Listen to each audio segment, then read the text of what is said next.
Vamos mergulhar de cabeça numa das narrativas mais influentes da história, o primeiro capítulo de Gênesis. Mas, a nossa abordagem aqui não vai ser teológica. Em vez disso, o que a gente vai fazer é explorar a sua estrutura literária quase poética, para descobrir como o próprio design da história acaba moldando a sua mensagem profunda sobre ordem, propósito e, claro, a vida. No princípio, Deus criou os céus e a terra. Essa frase de abertura é muito mais que uma simples declaração, né? É uma afirmação, assim, monumental, de autoria cósmica. Ela prepara o palco para tudo que vem a seguir. Mas como é que era esse palco antes da peça toda começar? O que a gente encontra é o caos primordial. O texto descreve esse estado como sem forma e vazio. E é importante sacar isso, não era um nada absoluto, sabe? Era mais como uma escuridão aquosa, totalmente desordenada. E é justamente a partir desse abismo caótico que a história da criação começa a se desenrolar.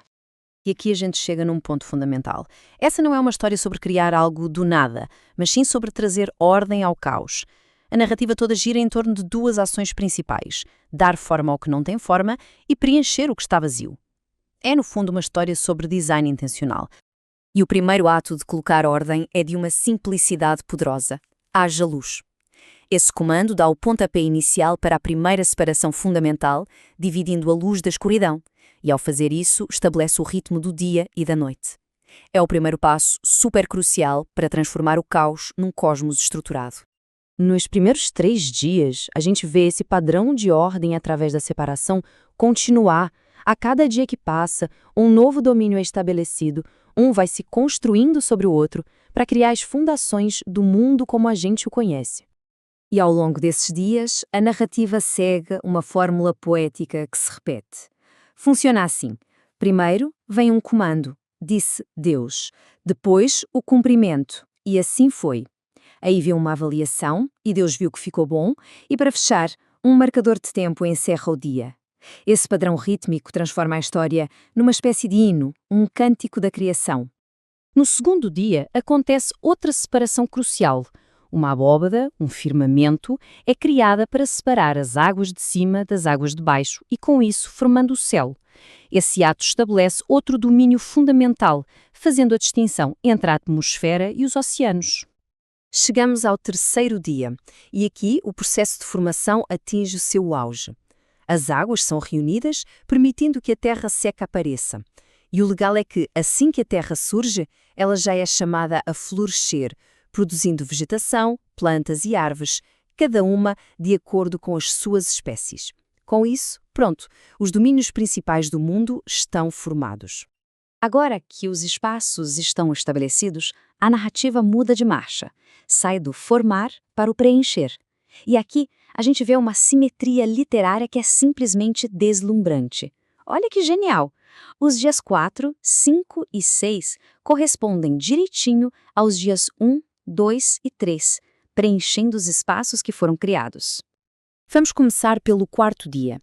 Lembra como o primeiro dia separou a luz da escuridão? Pois é, agora esse domínio está prestes a ser preenchido com os seus governantes. O Sol, a Lua e as estrelas são colocados no céu, mas o propósito deles vai muito além de só iluminar, sabe? O texto faz questão de enfatizar que eles devem governar o tempo, servindo como sinais para marcar estações, dias e anos. Eles impõem uma ordem temporal ao cosmos. Ok, dos governantes celestiais do tempo, a gente passa agora para os habitantes animados da Terra. A narrativa continua seu padrão, preenchendo os domínios que faltavam com uma abundância de vida. No quinto dia, os céus e os mares, que foram criados lá no segundo dia, finalmente ganham vida. O texto descreve uma verdadeira explosão de vida. As águas começam a fervilhar de criaturas, desde as menorzinhas até os grandes animais aquáticos, enquanto as aves enchem o céu. Aqueles domínios antes vazios agora estão cheios de movimento, de som, de vitalidade. E aqui acontece algo inédito. Pela primeira vez na história, uma bênção divina é dada. É um comando para que a vida floresça, se multiplique e encha os espaços que foram criados para ela. Fica claro que esta é uma narrativa que celebra a abundância e a fecundidade. A narrativa está chegando ao seu clímax no sexto dia.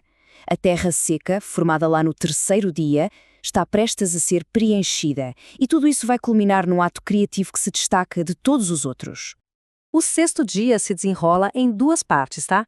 Primeiro, a criação dos animais terrestres. E depois vem o auge de toda a semana da criação, o momento para o qual tudo estava sendo construído.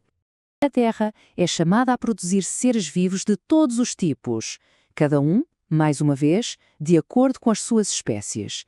Com isso, o último domínio físico é preenchido. O reino animal está completo.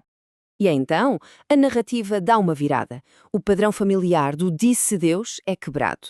Em vez disso, a gente ouve uma deliberação divina. Façamos. Essa mudança dramática na linguagem é um sinal claro de que estamos chegando ao ápice da criação.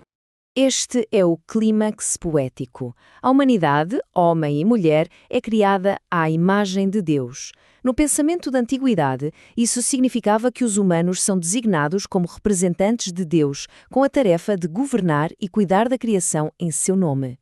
É um status único, não dado a nenhuma outra criatura.